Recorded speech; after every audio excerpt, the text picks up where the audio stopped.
আসসালামু আলাইকুম ওয়া রাহমাতুল্লাহি ওয়া বারাকাতুহু। সম্মানিত অডিয়েন্স এবং সুপ্রিয় শিক্ষার্থী বন্ধুরা, সবাইকে জানাই ডিন প্যারাডাইস টিচিং এর পক্ষ থেকে আন্তরিক অভিনন্দন ও শুভেচ্ছা। সবাই কেমন আছো? আশা করছি সবাই ভালো আছো। আমি তোমাদের সাথে আজকে আলোচনা করছি তোমাদের পাঠ্য বই গণিতের অনুশীলনী 4.3 সম্পর্কিত অঙ্কগুলো নিয়ে। এর আগেও আমি তোমাদের সাথে এই অনুশীলনী থেকে 2টি ক্লাস দিয়েছি এবং আমি মনে করছি তোমরা আমার ক্লাসগুলো দেখেছো এবং ক্লাসগুলো দেখে তোমাদের যে উৎপাদক বিশ্লেষণ সম্পর্কিত সমস্যা আছে সেই সমস্যার কিছুটা হলেও সমাধান করতে পেরেছো। ওই দিন তোমাদের সাথে আমি মিডল টার্ম ফ্যাক্টরের একটা অঙ্ক নিয়ে আলোচনা করেছি। সেই দিনই বলেছিলাম আমি তোমাদের সাথে মিডল টার্ম ফ্যাক্টরের আরো অন্যান্য অঙ্কগুলো নিয়ে আলোচনা করব, যাতে মিডল টার্ম ফ্যাক্টরটা তোমরা এখান থেকে খুব ভালো করে সহজে বুঝে নিতে পারো। তোমাদের বইয়ের 23 নম্বর মিডল টার্ম ফ্যাক্টরের অঙ্কটি নিয়ে আলোচনা করব। শুরু করছি। X square plus 14x plus 40, x স্কয়ারটা বসাই দিলাম, প্লাস প্লাস 40টা বসালাম। তাহলে এখানে একটা বিষয় লক্ষ্য করো, ওই দিনও আমি তোমাদেরকে বিষয়টা দেখিয়েছি। এক্স স্কয়ার এটা বসিয়ে দিব, প্রথম পদটা সাইন যেটা আছে সেটাও বসিয়ে দিব, মধ্য রাশি এটা বাদ থাকবে, এটার কাজ একটু পরেই করব, প্লাস 40টা এখানে বসিয়ে দিব। আমি সেই দিন বলেছিলাম রিয়েল টার্ম ফ্যাক্টরের নিয়ম হলো 2টা মাইনাস 2টা প্লাস, কিন্তু আমি এখানে দেখছি 1 2 3 এক্স স্কয়ার আগের সাইনও কিন্তু প্লাস আছে, 3টা প্লাস আছে। যদি প্লাস থাকে, কোনো রাশিতে কোনো মাইনাস চিহ্ন না থাকে, তাহলে সেই ক্ষেত্রে এখানেও বসবে প্লাস, অর্থাৎ 4টি চিহ্নের দরকার হয়, প্রত্যেকটা চিহ্নই প্লাস হবে, প্লাস প্লাস প্লাস। যদি এখানের মধ্যে কোনো একটা মাইনাস থাকতো তাহলে আমি আরেকটা মাইনাস সাইন ব্যবহার করতাম, কিন্তু যখনই মিডল টার্ম ফ্যাক্টর করার সময় তোমার রাশিতে সবগুলোই প্লাস দেখবে, মধ্যে যে সাইনটার দরকার হবে সেটাও তুমি প্লাস বসিয়ে দিবে। তাহলে আমি কাকে ভাঙবো? 40কে, 40, অর্থাৎ এদিকের সংখ্যা সহগ এবং এদিকের সংখ্যা সহগ, দুইটা সংখ্যা সহগের গুণফলকে নিতে হয়। এখানে যেহেতু কোনো সংখ্যা সহগ নেই, সেখানে আমি মনে করলাম 1 আছে, আর এখানে সংখ্যা সহগ 40 আছে, 40 আর 1 এর গুণফল হলো 40 একে 40। এখন মিডল টার্ম ফ্যাক্টরের নিয়ম হলো এই 40কে এমন ভাবে ভাঙতে হবে যাতে মধ্য রাশি 14 পাওয়া যায়। প্লাসে প্লাসে প্লাস, যোগ করলে পেতে হবে কত? 14, যোগ করলে 14, আর গুণ করলেও পাইতে হবে 40, 40, গুণ করলে 40 পাইতে হবে, আর যোগ করলে মধ্য রাশি এটা পেতে হবে। এখন দেখো 40কে আমরা অনেক ভাবে ভাঙতে পারি, যেমন 40 একে 40, 40 একে 40 গুণ করলে 40 পাওয়া যায়, কিন্তু যোগ করলে 14 হয় না, তাহলে এটা গ্রহণযোগ্য নয়। 20 দুগুণে 40, 20 আর 2 গুণ করলে 40 পাওয়া যায়, কিন্তু যোগ করলে 22 হয়ে যায়, 14 হচ্ছে না, আমাকে 14ই হতে হবে। 4 দশে 40, অর্থাৎ 10 গুণ 4, 4 দশে 40, গুণ করলে 40, যোগ করলে 14, 10 আর 4 যোগ করলে কত হয়? 14, তাহলে এটাই গ্রহণযোগ্য। অর্থাৎ এখানে অনেকভাবে গুণ করা যায়, প্রত্যেক গুণফল যে আমি নিব তা কিন্তু না, আমার যেটার মাধ্যমে গুণফলও 40 আসতে হবে, যোগফল অথবা বিয়োগফল করলেও 14 আসতে হবে। এই যে 4 দশে 40, 10 আর 4 যোগ করলে 14 হয়, তাহলে আমি এটা নিতে পারবো। অর্থাৎ এটা হবে 10x আর এটা হবে 4x, 10x 4x, x এখান থেকে দেখে দেখে বসাবো। এই এখন এই দুইটা পদ আর এই দুইটা পদ, এই দুইটা পদের মধ্যে কি মিল আছে? আমি দেখছি x মিল আছে, xটা কমন নিব। এক্সটা যদি আমি এখান থেকে নিয়ে ফেলি, প্রথম পদ থেকে নিয়ে ফেলি আর তাকে এক্স, প্লাস এখান থেকেও আমি এক্স নিয়ে ফেললাম, ভাগ করলাম আর তাকে 10, এটাকে বলা হয় কমন। কমন মানে হলো ভাগ। প্লাস আমি এখানে দেখতেছি উভয় পদকে 4 দ্বারা ভাগ করা যায়, অর্থাৎ 4x কেও 4 দ্বারা ভাগ করা যাবে, 4 একে 4, 40 কেও 4 দ্বারা ভাগ করা যাবে, 4 দশে 40। তাহলে আমি 4 যদি কমন নিই, এখানে থাকে আর x, আর 4 দশে কত হয়? 40। হ্যাঁ, তাহলে এখানে x প্লাস 10, এখানেও x প্লাস 10, দুইটা x প্লাস 10 থেকে x প্লাস 10 নিতে হবে কয়টা? একটা, আর এখানে x প্লাস 4 মিলে হয় একটা। x প্লাস 10 দুইটা থেকে নিব একটা, x প্লাস 4 তাকে সেটা লিখে রাখলাম, অথবা এটা একটা রাশি, এটা আরেকটা রাশি, উভয় রাশির মধ্যে মিল আছে x প্লাস 10, অর্থাৎ সাধারণ উৎপাদক হলো x প্লাস 10, x প্লাস 10টা আমি কমন নিয়ে ফেললাম, তাহলে এখানে তাকে আর x, xটা বসালাম, এখান থেকেও যদি x প্লাস 10 কমন নিই আর তাকে 4, x প্লাস 4, সুতরাং নির্ণেয় উৎপাদকের বিশ্লেষিত রূপ x plus 10 into x plus 4।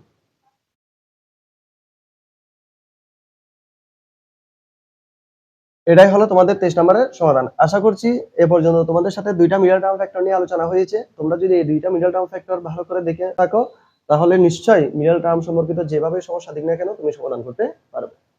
এখন তোমাদের সাথে 29 নম্বরটা নিয়ে আলোচনা করব। x square minus x whole square plus 3 into x square minus x minus 40। x square minus x কে আমি a ধরি, তাহলে a স্কয়ার হবে। x স্কয়ার মাইনাস x কে আমি কি ধরেছি? a ধরেছি। প্লাস কেন ধরেছি একটু পরে বুঝতে পারবে। 3 x স্কয়ার মাইনাস x কে আমি কি ধরেছি? a ধরেছি, সেজন্য a বসাই দিব।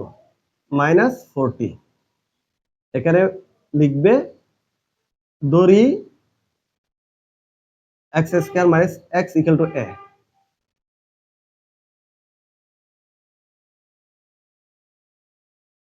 অর্থাৎ যেখানে x স্কয়ার মাইনাস x আছে সেখানে আমি কি বসাবো? a বসাবো। এখন দেখো এই যে এখানে যে প্যাটার্নটা সৃষ্টি হয়েছে এটা একটা মিডল টার্ম ফ্যাক্টরের রূপ। তাহলে মিডল টার্ম ফ্যাক্টরের জন্য আমি সাজাবো রাশিটাকে a স্কয়ার প্লাস এদিকে মাইনাস 40। প্লাসটা বসিয়েছি, মাইনাসটা বসিয়েছি, মধ্যে কি সাইন দিব? নিয়ম হলো দুইটা মাইনাস দুইটা প্লাস, প্লাস একটা দুইটা, এখানেও কিন্তু আগে সাইন প্লাস আছে। সংখ্যার আগে যদি কোনো কিছু না থাকে প্লাস থাকবে, মাইনাস হলো একটা, তাহলে এখানে আর কি বসবে? মাইনাস। কাকে ভাঙবো? 40 কে। এদিকে 1 আছে এদিকে 40 আছে, 40 কে 40 কে ভাঙবো, কত পাইতে হবে? 3। 5 8 40, অর্থাৎ 8 আর 5 গুণ করলে 40 হয়। প্লাসে মাইনাসে মাইনাস, আবার 8 থেকে 5 বিয়োগ করলে 3 হয়, অর্থাৎ 8 আর 5 সেটাই গ্রহণযোগ্য হবে। 5 8 40, 8 এ থেকে 5 এ গেলে আর তাকে 3 এ। এখানে উভয় পদ থেকে a কমন নিব, এখানে থাকে a প্লাস 8 মাইনাস উভয়কে 5 দ্বারা ভাগ যাচ্ছে, 5 দ্বারা ভাগ করলে 5, এদিকে থাকে a, মাইনাসে মাইনাসে প্লাস, মাইনাসে মাইনাসে প্লাস, 5 8 40। তাহলে a প্লাস 8 আবার কমন নিব, কমন নিলে থাকে a মাইনাস 5। এখন দেখো এখানে a কিন্তু আমার প্রকৃত মান নয়, আমি a ধরেছি কাকে? x স্কয়ার মাইনাস x কে। যেখানে a আছে সেখানে আমি x স্কয়ার মাইনাস x বসাবো।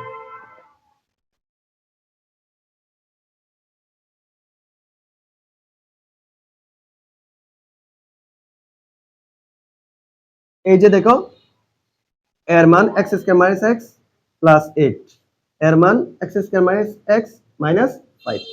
তাহলে এই হলো 29 নাম্বারটা সমাধান। অর্থাৎ এই অঙ্কটাও তোমার মিডল টার্ম ফ্যাক্টর। আমি এখানে x স্কয়ার মাইনাস x কে সহজে বোঝার জন্য, অঙ্কটা সমাধান করার জন্য আমি এটাকে a ধরেছি। বুঝতে পারছেন?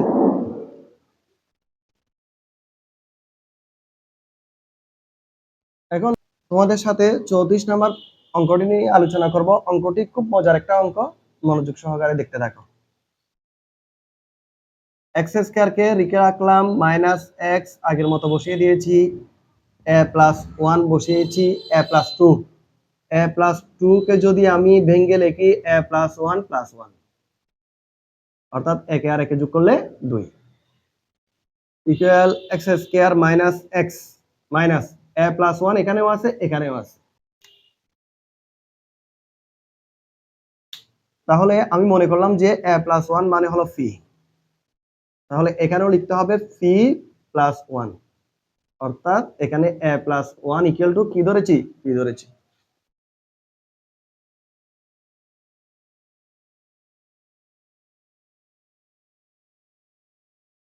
Equal x square minus x minus P, P গুণ করলে পি স্কয়ার, মাইনাসে প্লাসে minus P A K P, P P গুণ করলে পি স্কয়ার, মাইনাসে প্লাসে minus P A K P.